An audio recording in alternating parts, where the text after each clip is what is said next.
en términos de incorporar otros elementos que si bien están señalados o en derechos humanos o en los DESCAS e inclusive en la Ley General de Desarrollo Social, en esta primera fase de la medición multidimensional no están incorporados. Por ejemplo, el derecho a la no discriminación. Y el de ambiente sano está parcialmente incorporado si uno considera que los servicios en la vivienda dan cuenta de algunos de estos elementos de saneamiento ambiental. Pero desde luego soy la primera en reconocer que es muy corto el alcance cuando uno plantea ambiente sano. Uno tendría que pensar en otros elementos que van mucho más allá de los que ya están presentes ahí. Y en términos de los umbrales para las carencias, es cierto que están reflejando normatividades, pero en el trabajo cuidadoso que Coneval realizó para definir la medición, hay un ejercicio muy detallado que, si bien recupera la normatividad existente en su momento, reconoce también que para algunos de los elementos que se van a hacer operativos, desprendiéndose desde la Ley General de Desarrollo Social y satisfaciendo entonces el llamado a los derechos sociales, requirieron otras aproximaciones igualmente válidas, igualmente sólidas, metodológicamente hablando, para poderle dar salida. Y me parece que habría que distinguirlo, señalarlo en el texto, porque eso completa una imagen de cuán poderosa puede ser esta medición, o también colocar en su justa dimensión la crítica que los autores podrían hacer a esta aproximación. Evidentemente los umbrales son umbrales en la parte baja, pero aún así tenemos medio país en condición de pobreza. Y si uno los ampliara, si uno los llevara a aquello a lo que aspiraríamos todos a tener, entonces terminaríamos con un nivel tal que desde la óptica de la definición de política tal vez provocaría una parálisis mayor a la que ahora mismo tenemos. Y ese puede ser también uno de los elementos de crítica que los autores podrían recuperar en la discusión final, entendiendo desde luego que su propósito central es plantearnos escenarios posibles a 2030, pero estos están insertos necesariamente en el conjunto de acciones que se han emprendido, se han dejado de emprender, aquello que el país está aceptando como cumplimiento del derecho y las cosas que sería posible o no, dependiendo, incorporar en estos. En la misma lógica de completar desde dónde proviene la medición, me parece importante recuperar cómo es que esta expresión, lo que está plasmado en la información que sirve de base al modelo, refleja la experiencia de las personas, su propia percepción alrededor de la satisfacción o el ejercicio de su derecho. Y en ese sentido, entonces, es un diagnóstico muy eficaz de lo que el Estado no ha podido hacer. En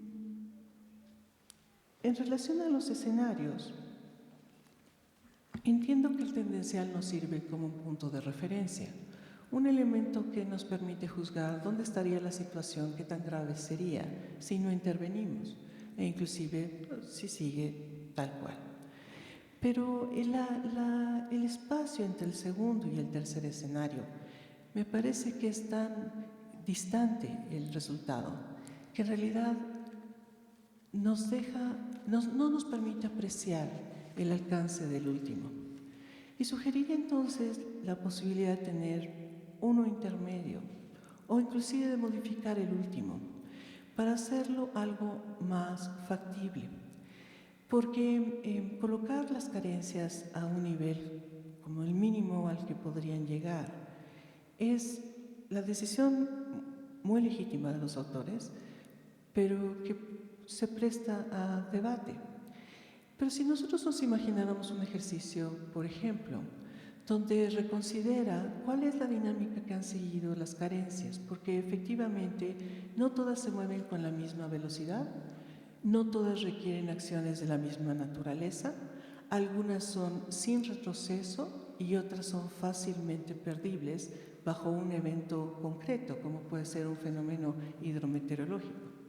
Y entonces, incorporar estos elementos, incluyendo el techo, que significa la cobertura universal, podría darnos un escenario que se acercaría más a poder sensibilizar a los que toman decisiones sobre cuáles serían las cosas que tendríamos que hacer. También podríamos seguir otra ruta para los escenarios y podríamos intentar recuperar hasta donde fuera posible qué es lo alcanzado, y ahí tenemos también dos rutas que se me ocurren: algo en un país similar al nuestro, porque aún en el contexto de países semejantes tenemos desigualdades importantes, o bien algo alcanzado en otro espacio, como el elemento que demuestra que es factible llegar a ese punto con las políticas correctas. Entonces, la complejización de los escenarios me parece que es algo que contribuiría enormemente a plantearle a alguien que está quizá no suficientemente familiarizado, pero sí en condiciones de tomar una decisión, qué es lo que tendría que estar haciendo. El ejercicio de ODMs es un ejercicio muy distinto del de Objetivos de Desarrollo Sostenible, porque el de Objetivos de Desarrollo del Milenio fue un ejercicio impuesto desde Naciones Unidas a todos los países. Y en ese contexto es comprensible que algunos de los indicadores hayan quedado ajenos a lo que los propios países hayan aceptado o querido hacer. Pero hay que leerlos como lo que puede reflejar la enorme diversidad entre los muchos países que pueden estar contribuyendo con información al seguimiento, primero los ODMs y después de los ODS. Entonces, creo que si bien es cierto que desde 2005 se señalaba que México iba a alcanzar el cumplimiento de ese ODM, habría que recuperar la perspectiva y decir, bueno, es el compromiso internacional y por eso es que se toma y claro, se satisface porque las condiciones del país no son similares a otras regiones y por eso es factible. Pero al mismo tiempo cuestionarlo y decir cuál sería aquel que nosotros tendríamos que tomar para hacerlo. Y en este caso las líneas de bienestar están mucho más cercanas a reflejar esa situación. Los ODS van a tener el mismo problema porque vuelven a ser un ejercicio no nacido desde Naciones Unidas, sino surgido de un debate de países, pero con la dificultad de acomodar experiencias muy distantes entre las naciones. Entonces, creo que alguna pequeña reflexión sobre ello sería muy útil para quien lo lea. Enfatizar en algunos puntos o subrayar, aunque parezca repetitivo, algunos elementos, pensando en el público al que va dirigido, sería muy útil, porque si no, el modelo se vuelve muy complejo y la distancia entre la discusión sobre derechos y los resultados también están muy distantes. Y quizá para la sección de discusión, pensar qué sucedería, por ejemplo, para los ejercicios de medición de pobreza multidimensional cuando se incorporara algo como es la ampliación de los niveles educativos obligatorios, que está puesto en ley y se va a incorporar en algún momento, y entonces eso vuelve a ampliar el espacio de no cobertura, tal vez. Y finalmente, precisiones muy concretas. Como es un trabajo que va a ser ampliamente divulgado y leído, cada una de las gráficas y los cuadros tenía que estar realmente autocontenido. Pensar que si alguien llega y lo toma de la red y lo lleva a otro espacio, de cualquier manera siga teniendo todas las referencias que requiere para ser interpretado correctamente. Distinguir por ahí que la información de pobreza multidimensional se produce bienalmente y que, y en su caso también aclarar, porque yo no supe de dónde provenía, un comentario sobre que no van a tener las carencias, la información para 2030 no estará disponible. Evidentemente estamos lejos, no demasiado, pero lejos todavía de ese punto, pero uno con el ritmo de información que se tiene esperaría que hubiera censo o algo equivalente para 2030, hubiera una de ingreso también, porque es bienal, y quizá otros ejercicios de estadística, de información estadística que nos permitieran abundar en ellos. Con eso, entonces, terminaría felicitando de nuevo a los autores, sabiendo que es un muy buen trabajo y deseando que estos comentarios les ayuden a redondear algo que ya tiene una muy buena base. Muchas gracias. Muchas gracias.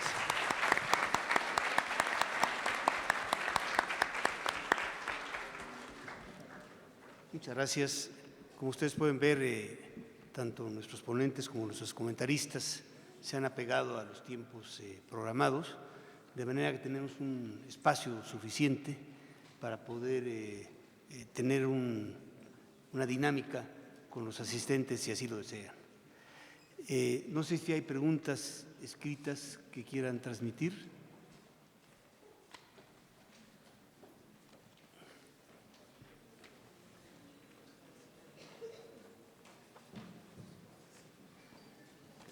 Ustedes, ¿cómo? ¿Hay alguna otra pregunta, comentario escrito que nos quieran pasar para empezar?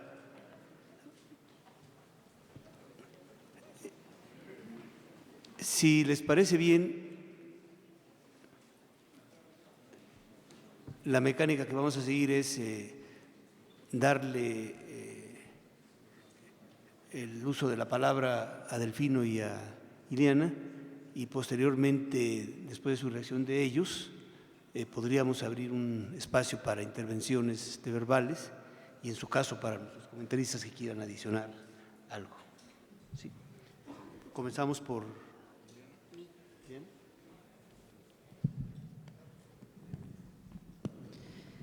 Bueno, quisiera agradecer los comentarios tanto de Enrique como de Rosario, y sí nos van a servir mucho para, como decía Rosario, redondear el texto final. Algunos de los comentarios yo creo que los tomamos tal cual para incorporarlos, para reflexionar sobre ellos, incorporarlos al texto, y yo creo que también nos queda a nosotros un ejercicio de mayor reflexión, ¿no? para ese redondeo. Ambos se refieren, yo creo, a uno de los temas de los comentarios que son comunes y que me gustaría referirme a él brevemente, tiene que ver con los supuestos que están detrás de la construcción de nuestros escenarios. Yo creo que sí coincido con lo que Rosario menciona en cuanto a la distancia entre el segundo y tercer escenario, y bueno, hicimos otros cuantos más, ¿no? En el ejercicio de análisis antes de terminar en estos tres, y pues sí, yo creo que podemos regresar a darle otra vuelta, ¿no? Para ver, sobre todo en términos de la utilidad de estos escenarios y de sus resultados para la reflexión más general y el debate público. Yo creo que detrás de la decisión de tener este último escenario está, de alguna manera, una intención de llamado de atención fuerte, ¿no? Como de plantear qué pasaría en una situación como muy, muy optimista de política económica y política social, que sí nos parece que no es viable, pero que de alguna manera nos plantea una posibilidad, ¿no? Como por lo menos para la reflexión a futuro sobre hacia dónde nos tendríamos que dirigir si eventualmente se quiere erradicar la pobreza, ¿no? Entonces, como decíamos previamente, más que un pronóstico, lo que queríamos hacer es el planteamiento de algunos escenarios que permitan ese tipo de reflexiones, ¿no? Desde qué pasaría si seguimos con lo mismo hasta qué pasaría si hiciéramos todo bien, ¿no? Y cuál sería un punto medio que no quedó tan medio, ¿no? En ese sentido. Entonces, bueno, yo creo que sí tenemos que reflexionar en torno a eso y en torno a lo que ya mencionaba Enrique Minor, que tiene que ver con el tipo de variables que estamos utilizando para las proyecciones, ¿no? Y si hubiera la necesidad de incorporar otro tipo de variables, como podría ser variables más estructurales, como podría ser, él mencionaba la educación,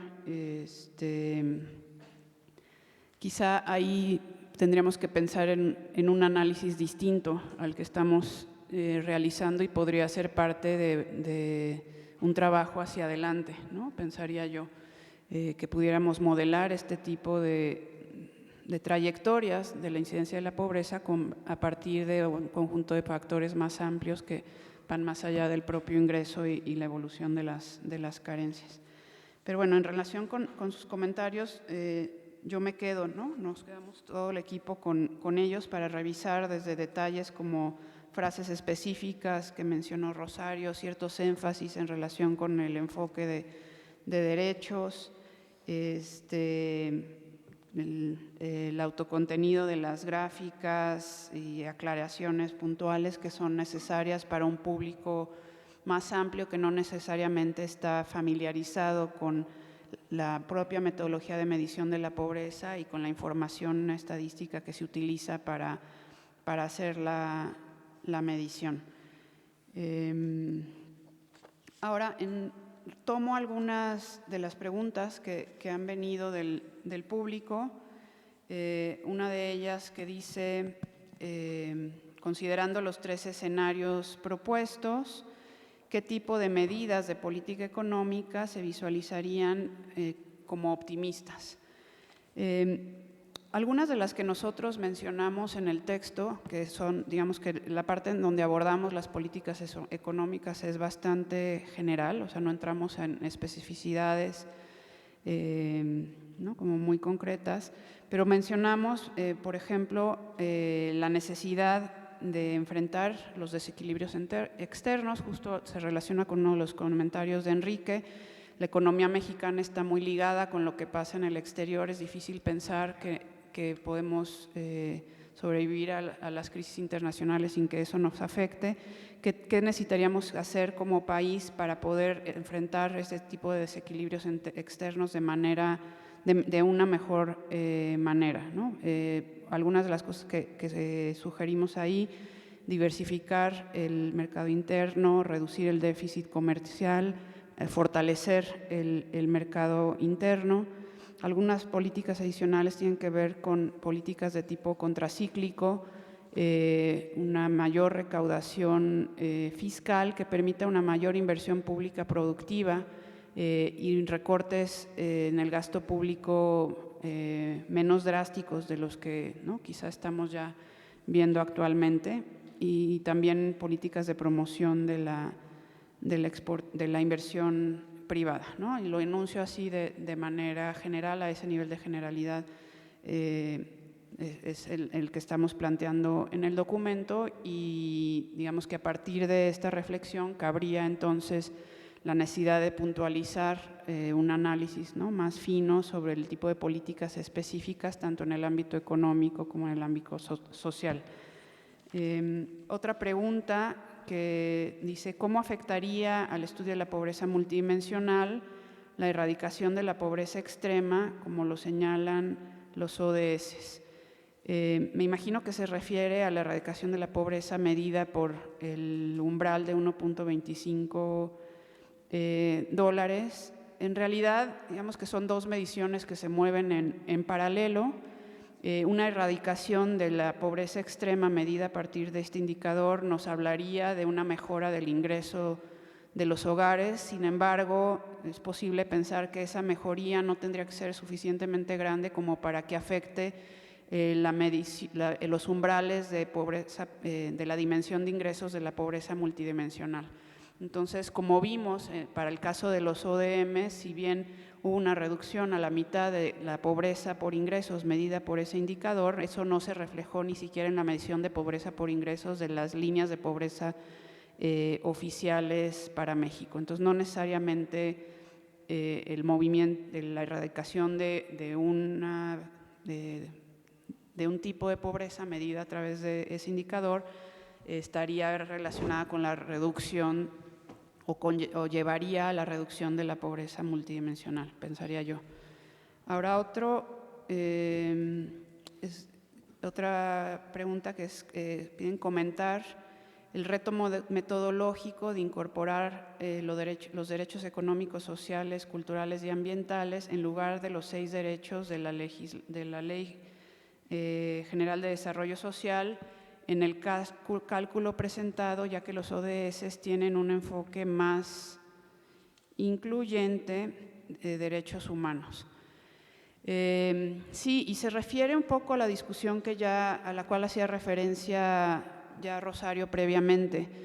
En realidad, todo el análisis que nosotros hicimos se basa en un supuesto de fondo que no hicimos explícito en la exposición, pero sí en el texto, y es que la metodología de medición de la pobreza va a seguir siendo la misma de aquí a 2030, ¿no?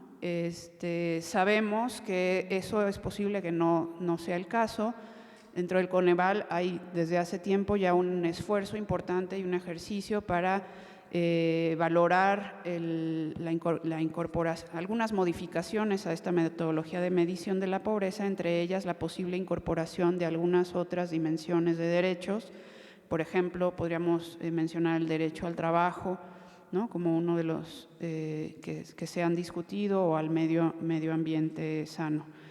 La incorporación de derechos adicionales, ¿no?, que digamos que la Carta es más amplia de los que la Ley General de Desarrollo Social identifica para la medición de la pobreza, evidentemente va a meter una complejidad importante en términos de la definición de los indicadores y seguramente tendrá efectos sobre la propia medición, ¿no?, la incidencia de la pobreza, ¿no?, que ahorita no tenemos quizá tan claros, pero que eventualmente saldrán a la luz. Entonces, esas modificaciones a la metodología, pues habrá que ver si se consideran o no en la valoración de la evolución de la medición de la pobreza para el cumplimiento de la meta 1.2 del ODS. Y creo que ahí me quedo para darle la palabra a Delfino. Bien, voy a darle el uso de la palabra a Delfino, mientras asimila Ileana un cúmulo de preguntas que acaban de llegar sobre el tema. Adelante. Sí, gracias. Bueno, el objetivo de nuestro trabajo fundamentalmente es dar a conocer posibilidades de cómo atacar y resolver este problema, porque yo creo que resolverlo pues es bastante complejo. Involucra muchos actores sociales, involucra programas, involucra decisiones políticas, y dar una solución así en particular es un reto bastante fuerte. Entonces tenemos que ser un poco honestos y acotados también, porque no se puede todo en un trabajo tan corto. Por esa razón no podemos incluir todo lo que hubiéramos querido hacer, pero hacerlo un poquito más digerible, esa era la intención del documento. Desde luego tomo en cuenta las consideraciones que ya Enrique Minor nos hizo, y tomar en cuenta pues que hacer un ejercicio hacia atrás valía la pena. Habría que revisar qué tan comparables son los datos, cuáles sí disponemos, cuáles no, y qué estrategias habría que hacer para poder recuperar parte de la información que sí se tiene, la que no se tiene, y cómo es que sí se podría utilizar, porque desde luego tener información más hacia atrás pues sí nos facilitaría un poquito más los modelados de la predicción hacia adelante. Es un ejercicio, pero con el corto tiempo con el que contamos para hacer este trabajo no era suficiente, necesitábamos más. Teníamos que ser eficientes en responder a la requisición de hacer un documento en corto tiempo. Entonces, el modelo sí incluye interacciones entre ingresos y los puntajes factoriales. Lo que pasa es que es el modelo completo. No lo presentamos porque había que ser también acotados para la presentación y ser sencillos y directos. En el documento sí está el modelo completo. Observamos que la interacción entre ingresos y los puntajes factoriales no era significativa porque, como lo vimos desde el punto de vista de los ingresos, estos no evolucionan, estos se quedan estancados en el periodo que analizamos. Y entonces la interacción también como consecuencia